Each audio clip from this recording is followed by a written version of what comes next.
Stocky with Aaron Cluley and Jay Williams. 3 friends who are all in very different stages of life and know the importance of having honest, loving women around you. When we need a little extra help, we call up Miss Joyce and we ask her. Sometimes you just need to talk about life with your girlfriends. So consider yourself one of us. And let's talk it out. Let's talk it out. Let's talk. Or sing. Is this a new theme song? I hear it coming. Let's talk it out. No. Like a musical. Let's go a different way. Okay, yeah. All right. Different direction. Okay. Let's talk it out. Okay, no. Yeah. Ginger, go. Well, we have been continuing our series that we just started last week. So we are talking about healing the soul of a woman, and it's such an important series. And if you would like to follow along with us, a great place to start is to go to joycemeyer.org/talkitout, and you can pick up that book, Healing the Soul of a Woman, and be reading it with us because we're going to be doing it today and 2 more weeks, and some really good stuff in that book and a lot more to talk about. We are really looking forward to continuing this topic because I don't know, we're 1 week in and I just feel like so much is already happening. And I just want to say to both of you, I'm so proud of you. The things that you both shared last week, thank you. We're just, I don't know, they just touched me. I think a lot of other people too. Mm-hmm. And you were just both really honest and open, and I just appreciate your hearts to do that very much. You. Yeah, thank you. You know what? I feel like the process of healing is actually getting it out, and talking about it. The more you talk about it, the less power you give the enemy, honestly. That is you very just true. really take away the power of the secret. Joyce talks about like how secrets can hold you back and be the most painful thing. Yeah. So the more I talk about it, the more free I get. I also like what you just said, that it's a process of healing, that this is not an overnight thing. And even when we all finish reading this book, it's not like we're done. Yeah. I got my healing, I'm good to go. Yeah. But this is something that we have to continue in it's a journey of healing as we go through life. And yes. I remember like a few years ago, I couldn't talk about half the things I talked about last week without even just being emotional. So now I'm at a place now where it's like I can talk about it. I feel freer, and it's still... Which is a big step. It's a huge step. Yeah. I don't feel like, I'm completely over it because it's my story and I still have an emotional attachment to it. But now I feel a lot better. It's amazing to watch you talk about it because you have... I don't know if you know this, you deliver. You talk about it with such peace and calmness. There's a peace in there when you're sharing, and that's probably because of what God is doing inside of you. Yeah. And doesn't make it easier what you're going through, and it doesn't make that process of healing easy, but when you are doing this with the Lord, He's going to just give you that peace inside as you walk through it. Yeah, it surpasses understanding because I don't get it, but I know it's the Lord, but I know it took a willingness of me to be vulnerable and to talk about it with friends and allow God to heal me. Yeah. So, just like it did Joyce at some point. Yeah. It's that way for everyone. Mm-hmm. Yeah. And we were talking about the fact that this is a topic that is absolutely applicable to everyone. Yeah, it really because is. we do all have different things in our lives. Yeah. And in the book, there's a list of different things, whether it's any kind of abuse, whether it is losing a loved one, whether it's rejection, whether it's an illness, dealing with cancer, a divorce, being single sometimes, can be hard if that's not what your heart has desired. There are so many wounds, losing a child, so many wounds that everybody has to deal with in different ways, but God is able to do all of that, whatever that wound is. And even if it's something that you think is insignificant, maybe it's something that someone said to you that you just can't let go of. It's not insignificant in God's eyes. Yeah. What's real interesting about that list in the book, when I was reading that, I put check marks next to the ones that I deal with.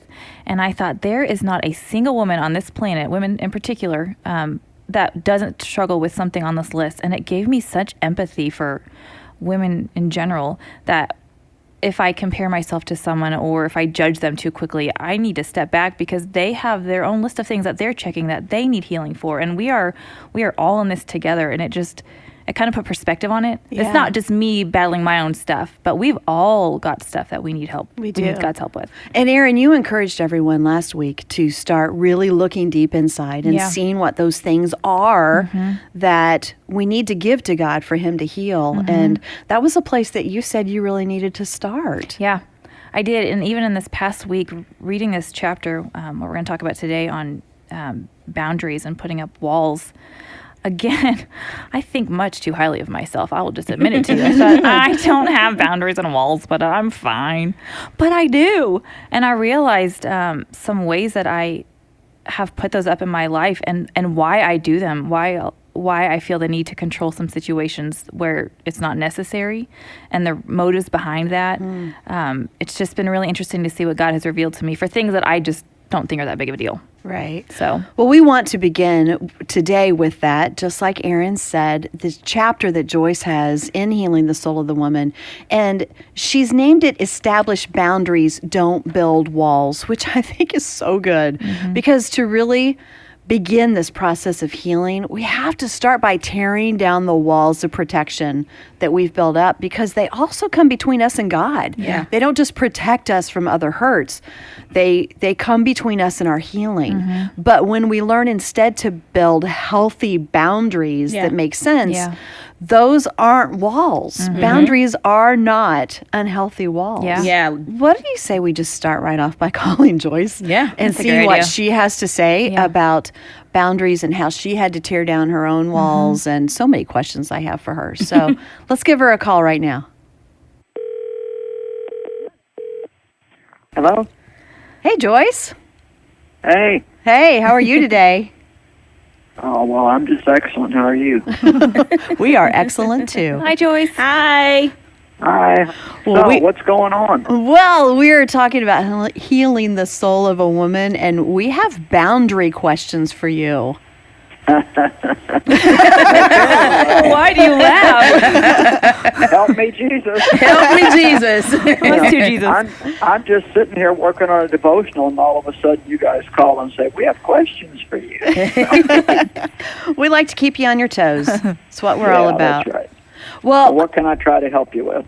I love the way that as you were getting into this topic in the book, you asked this question: are you resentful because you feel that people take advantage of you? And I think a lot of our friends who are out there listening right now would say, yeah, I think I do. So how do boundaries help if that's what we're feeling? Well, I think I shared a story in this chapter about how a man that I worked for, was pretty controlling, and I felt like that he controlled me and took advantage of me. And after it was over, I felt that I resented the fact that he did that. But then God really spoke to my heart that he was wrong in what he did, but I was just as wrong because I let him do it. And that was a bit of an eye-opener for me, because I think that we always look at what other people are doing wrong, and we think, well, you shouldn't do that. But if it's something they're doing to us, we can put up a God-inspired boundary and not let them do it. Mm-hmm. Do you feel like, Joyce, that you allowed him to control you a bit because of wanting to please him, like a people-pleasing motive, or was it fear? I think it was both. I think it was, in some ways, it was a reaction to the way I grew up with my father. The two men had similar personalities, and I also loved and needed and wanted my job, and so I was concerned that if I didn't do what he wanted me to do, that I would lose that job. And some of it was just people-pleasing. I think a lot of times we react to people like that in our lives, and we never stop long enough to even ask ourselves why we're doing it. But most of it is bound up in fear. We're afraid of something. Yeah. That makes sense. I had a similar situation. I had a boss before, not in my current job. I want to make that really clear. Yes, please establish that. I have wonderful bosses now who I love with all my heart. But anyway, I had this boss, and he was raising his voice at me. And I just got to the point where I said, you can't talk to me like that. And it amazed me because he actually stopped. I mean, he didn't raise his voice after that. And it really did help me understand. Now, I know it does not always go that way. Sure. But for me, I realized it seemed like it was his choice. But it was also, like you said, Joyce, partially my choice. Yeah. Because when I said, I'm not going to work this way, then I set a boundary, and he agreed to it, which was and, wonderful. To be honest, most bullies really want somebody to stand up to them. They don't respect people who don't stand up to them, and they will keep pushing people around as long as somebody lets them do it. But there's a part of them that's just thinking, I really wish you would stand up to me. And I think any time that you do stand up to someone that has manipulated or controlled you, and I think it's important to bring this point out, you do take a chance on losing something. Yeah, it's risky. Because they may not respond in a good way. But even if you lose something, or even if you lose someone out of your life, there's no friendship or relationship that's worth letting somebody manipulate and control you. We're called to be God pleasers, not to be people pleasers. Yeah. And I also want to say that the longer you let something like this go on, the harder it is to break the pattern. It's very wise to set boundaries in relationships early on. We have a God-given responsibility to stand up to people in a godly way. And sadly, what a lot of people do that are being mistreated, like I'll take my relationship with my dad as an example, because he sexually, mentally, physically abused me. I began to make promises to myself that nobody was ever going to hurt me again. Nobody was ever going to tell me what to do again. I was never going to get in a position where I needed anybody again. Well, I had made a lot of promises to myself that when I started trying to keep those promises in everyday life, it made it next to impossible for me to have any kind of healthy relationships. Yeah. Because you can't live like that. That's why I say in the book, establish boundaries, don't build walls. Yeah. Tell us more about the difference between those two. Well, if you build, let's just say, for example, if you're having an argument with your husband, you're all three married, so I'm sure that surely one out of the three of you have had the experience. I've never had an argument. I guess just you, Jay. I have. Yeah. Thanks, Jay. One person tells the truth. On my way to the podcast. All right. Let's just say that you're having an argument with somebody, and the argument ends, but you feel like it didn't end in your favor, that the other person, didn't treat you right, they didn't listen or whatever. Well, if you're anything like me and you take the time to sense it, you can feel a wall go up. And the first thing you want to do is get away from them, get in another room, not talk to them. Yeah. You just want to isolate yourself and get in a position where they can't hurt you again. And what God has taught me is if I build that wall, I'm the only one that can tear it down. And the only way for me to tear it down is to put my trust in God that He'll take care of me. That's really So important. instead of trusting me to take care of me. And that doesn't mean I don't confront situations that need to be confronted. But to be honest, you have to have the right timing to confront somebody. Yeah. If you just do it when you feel like doing it, it may be the wrong time, and it may not turn out good at all. And I've found that even in my relationship with my husband, if I need to talk to him about something that I think could be explosive, I've learned don't ever do it without praying, and wait till I can sense that the timing is right. And it's amazing what a difference that makes. I like to also make sure that Mike has had food. He's eaten. That's a good idea. Tends to go well when he's not hungry. Yeah, on a full stomach. Yeah. That's a very good But idea. so many people have walls built around themselves thinking of protecting themselves. But all they're really doing is isolating themselves, and they're really in a self-care mode. They're going to take care of themselves and make sure that they don't get hurt. But you can't love without taking a chance on getting hurt. Yeah. So any one of us that's in a relationship, you will get hurt at some time or another. yeah, exactly. So that first step, I guess, of tearing down the walls, how important is that to allowing the healing to begin in your life? Well, I think it's very important. I mean, you can't, if you're isolating yourself, you're not just isolating yourself from the person who hurt you, but you're isolating yourself from God too. You have to let God in. You have to say, well, okay, I got hurt, and I don't think it was fair, but you're my vindicator, and so I'm going to put this in your hands. I'm going to bring this wall down, and you have to know when you do it that you may get your feelings hurt again. And if you do, then you trust God to heal you. We always have the healer living inside of us, and so it's amazing how things change when we start really leaning on God for everything instead of just going to Him for emergencies. I kind of found out if I live like I'm always in an emergency, then I don't have as many problems. Yeah. That's good. One other thing I can say is don't use prayer as an excuse to not deal with things yourself, too. Oh, That's yeah. so We good. want to pray first, Yep. but that doesn't mean that you just sit back and wait for God to change everything. Yeah. That's really Yeah, good. I'm not done praying. I can't deal with it yet. Avoiding that confrontation. Yeah. Yeah, I'm like, well, what are you going to do about this situation? Well, I'm praying about it. Well, that's good, but has God told you to do something? If you let somebody mistreat you for a long period of time or control you got to realize that you have a part in it and you've established a pattern with them. And so you don't want to go in like a bulldozer and just unload on them all in 5 seconds. Well, you've been controlling me and I'm not going to put up with this anymore. And blah, blah, blah, blah, blah, blah, blah, blah, blah. It's best to just sit down with somebody and say, look, maybe you haven't even meant to do it, but I feel like that I don't really have freedom, that you control and manipulate me. And if it's my fault, I'm sorry, but we just need to establish some new guidelines. Yeah.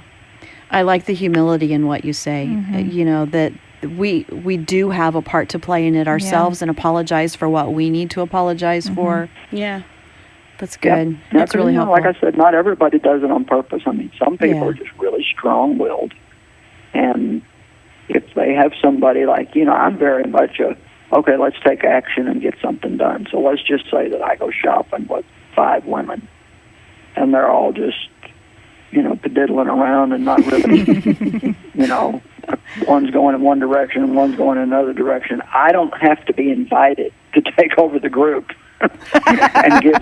Yeah, I'll say, okay, girls, let's do this. Who wants to go here? Who wants to go there? Let's meet back here at such and such a time. Love it. Because I can't stand just lollygagging around and not, doing nothing. Now, some other people love that, and if you do, don't ask me to go. I have a harder time with that.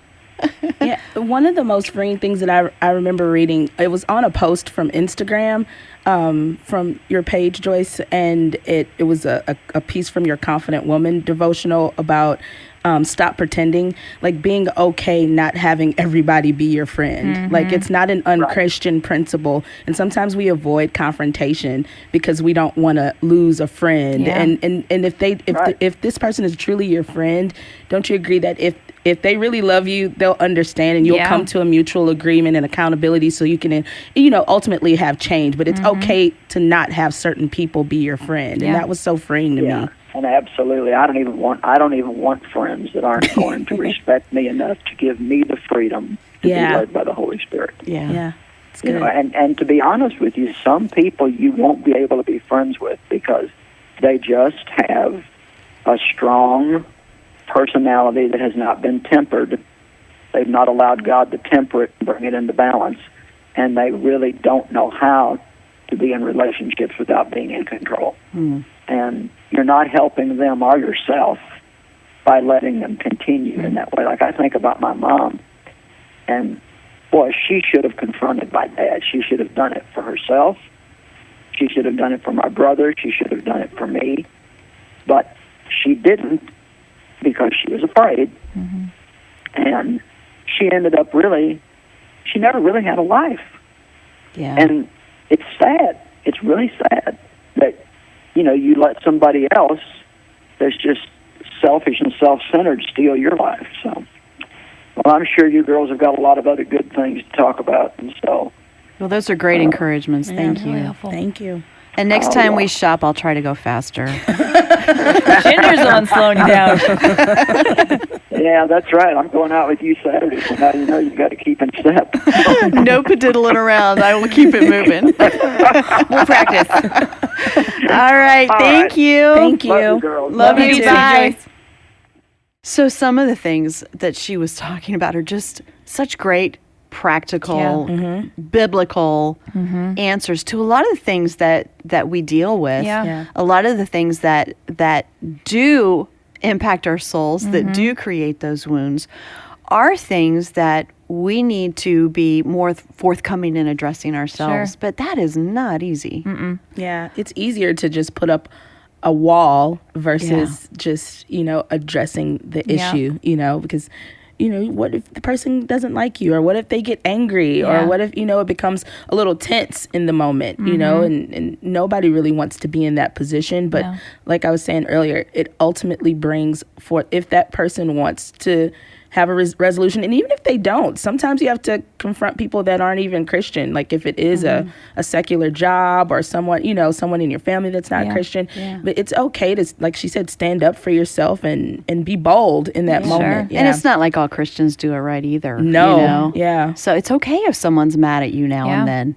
Yeah. It doesn't mean that necessarily. I mean, I'm not talking about doing something that's just out there rude, but sometimes people are not going to like what we do and say. And that's hard. And that's okay. Yeah. Yeah. It's okay. Yeah. One thing that I realized as she was talking just now, and even when I was reading some of this stuff, was how I do that even with my own husband, that I will, if we have a disagreement or something, and obviously I think I'm right, but that's probably not the case, but I can feel, like she says in the book, you can feel yourself put the wall up, and then when it's good for me, then I'll put it back down.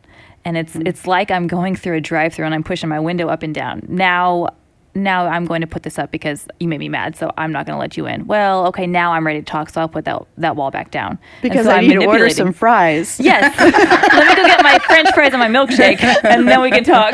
No, but that's a great example. That's a Yeah. great visual of how to understand it. Yeah. It is kind of at our own whims sometimes. I need protection. I need something from you. Yeah.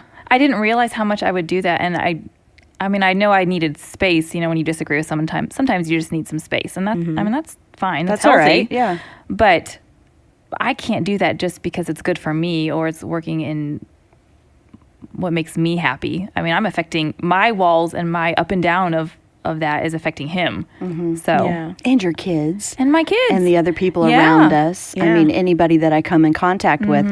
Honestly, if I'm upset with whoever it is in life, it often spills over because those walls are seen by Yeah, everyone. they are. Not just that one person that I want to have that wall between us. Yeah. Yeah, and then it's easier to go to someone else, and that's not the right thing to do. To go talk about it with you're someone right. else. Yeah. And so one of the principles I like to use is Matthew 18. Like if someone offends you, you have to go to them. Like it's never good to just go and gossip about it and talk about it in pods to other people, because what that does, it stirs up strife, and then it makes people not like other people when you could have just handled Right. that with that one person. And another thing that that I'm learning, this is a process that I'm learning in my healing journey, is to also not seek victory when I go to, to discuss a boundary that I'm setting. Now, I don't want... That is great. That is an excellent point. Yeah, I'm not trying to get victory out of it. I'm not Yeah. to. I am not trying bad to at win. that because I want to win. I want to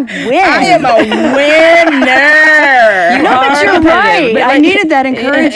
It's like it's not to seek victory. It's to seek resolution and to seek peace. And understanding, and all you're getting understanding, and that's the goal now that I'm trying to really practice in building boundaries and setting boundaries, because because that's something that's been hard for me in the past, is really setting those boundaries, because I did build up walls from things that had happened from the past, and I don't want to continue and perpetuate that cycle. So in building boundaries, when I do have an offense, I don't talk to other people about it like first. I go and talk to the person. That Matthew 18 principle is my thing. And then if we don't seek especially if it's Christian to Christian, if we don't get a resolution, then I go and seek some type of elder or someone older than me that has been in the faith longer than me to go to that person again. You know, if you look in Matthew 18, it just kind of tells you how to handle conflict resolution to get to a good, healthy resolve. And so that's just kind of the principle, is not to seek victory and to go to that person. Yeah.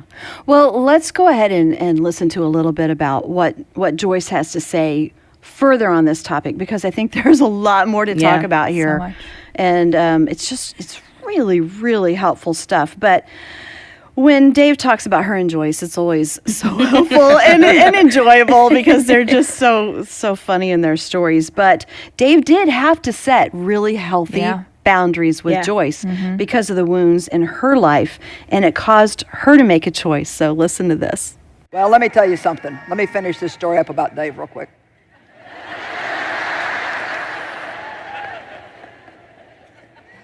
You know what? I'd throw my fits. He'd confront me about something. He didn't do it in a mean way. But I mean, he would just say to me sometimes, "You're not going to control me." "I'm not trying to control you." "Yes, you are."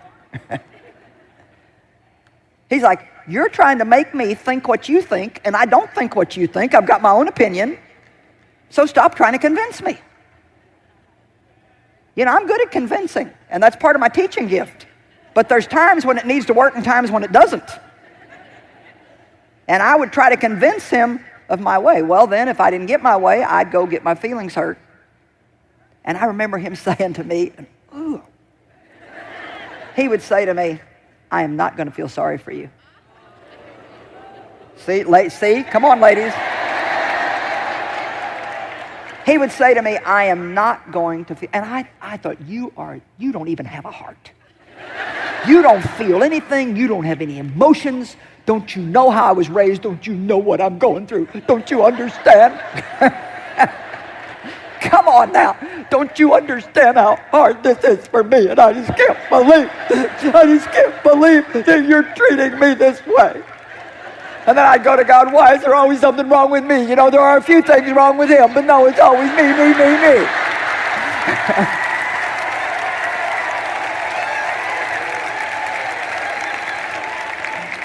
Come on, you know how we are.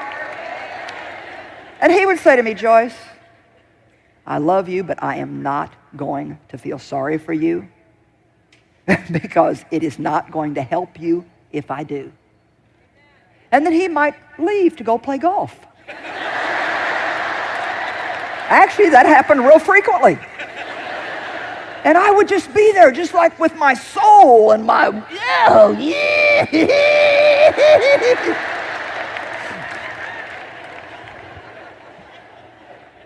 And I had a choice. And some of you have got a choice to make today.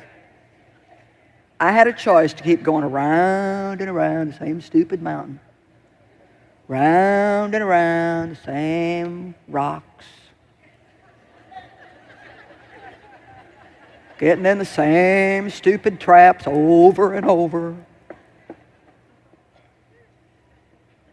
Going around and around the same mountains. Another year in the wilderness. Another year in the wilderness. Or I could let God do what he wanted to do in my life. I could die to self, like the Bible says, so I could really live to and for God. The Bible says that we must die so we can really live. And Paul said, "I die daily." And what he meant was every single day of my life, I say yes to God no matter what it costs me personally. No matter how I feel about it, no matter what I think about it, whether I want to or not, I say yes to God and no to everything else. And all I'm really asking you to do in your life is stop saying yes to people when God is saying no in your heart. and stop saying no to people when God is saying yes in your heart. We need to start doing what God wants us to do and stop being people pleasers that are tiptoeing around everything in our life trying to keep everybody else fixed. I'm going to cross stitch that on a pillow. That's so good. Yeah. We have a choice to make today. Yeah. And Yeah. that's exactly what she was saying. And what great encouragement that we can choose to stay where we are Yeah. for our wounds to fester and scar over and become crusty, ugly old things. Yeah. Or we can begin tearing down those walls, Yeah. establishing healthy boundaries and letting God do what he wants to do in our lives. Yeah, yeah. I remember, like, I know I shared a lot last week about some wounds that I had. And I remember after a few years of being married to Isaiah literally told me, because he would do things that would trigger me, that reminded me that I still had a wound. And I remember him telling me one time, Jay, I cannot pay for the wounds that you still have that are open. I can't pay for those. He's like, the price is too high. I can't afford it. Yeah. You know, he's like, that's Yeah. not, he's like, I can't, but Jesus can. Yeah. You know, Jesus paid for it already. So I think a lot of times we want people to pay because we're triggered by something that they say, and then we put that burden of responsibility on that person. It's not like Dave. It wasn't Dave. That, like, maybe he did something or something happened that triggered Joyce to think of. It reminded her something that happened with her father, but it wasn't his price to pay, you know. And so Right. sometimes we put that burden on the people we love or Yeah. friends, and you know, or just random people, and we want them to pay for it, and it's too expensive for them to pay for. They don't have the context, they don't have the it's not theirs to resolve. And so that helped me a lot, and I was like, you're Yeah. awful, but it was true. I had to walk through my own process of healing and stop trying to make him pay for it. It wasn't his to pay. Wow. That's really good, Jay. Hard. Yeah. It's hard. Yeah, that's not something. I love what she says, because no wife wants to hear their husband say that to us. In the Yeah. moment, you want him to say, I'm sorry. I'm so sorry. Yeah. You're so perfect and wonderful. Come here and let me put Yes. my arms around you. And I don't think that's ever happened that way. Always after we can talk about it, but in the moment, Yeah. it's hard to hear those things, but it's truth. Yeah. And we can't expect somebody else to take care of somebody else's mistake. You know, I know that there are a lot of people listening right now, too, because of your wounds. You've built some walls up and you've protected yourself. You've protected your heart. And so with what Joyce was saying, if you can start there today by just breaking down some of those walls, that's really a great place to begin. Because in the book, Joyce says that walls of safety create isolation and that it's easier, but it's emptier. And so if you're tired of your life feeling empty, then this is a place to start. And being part of our group, I think, is wonderful too. I mean, listening and studying this together with us and being a part of this group and letting God start that healing process is a beautiful place to begin. Yeah. You're our friend. Like, just know that you have friends in us, and consider this step one in your Right. healing journey, and just know that we do love you. We pray for you. Yeah. We're on this journey with you. So we're all doing it together. We're doing it together. This is a journey, and we're being as vulnerable as possible, not because, you know, this isn't easy. It's not easy to talk about stuff, but you know, we're doing it because we love you and we want to be a part of this journey. So we are your friends. Yeah. So being with God's help, just walking in love, all the things that we've been talking about, following Ephesians 4:15, to speak the truth and to do it in love when we need to. And that's one beautiful aspect of our healing journey. And we're going to be talking a lot more about this in the next couple weeks. In case you're just now joining us, you can catch up on all the episodes from the first season even of Talk It Out at joycemeyer.org/talkitout. And we're only a few episodes into this season, so check that out and catch up with us. So next time we're going to have a special guest with us who's going to talk more about guilt and shame. And if any of you know her, it's Lisa Harper.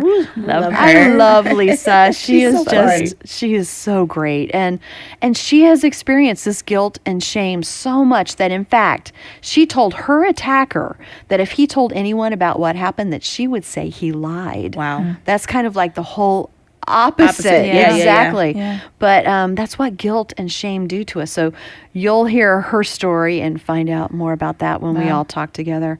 And don't forget, the Healing Soul of the Woman book is what we're talking about, so you can pick up your copy and follow along with us. And don't forget to listen to all of Joyce's podcasts too, because she just has great teaching.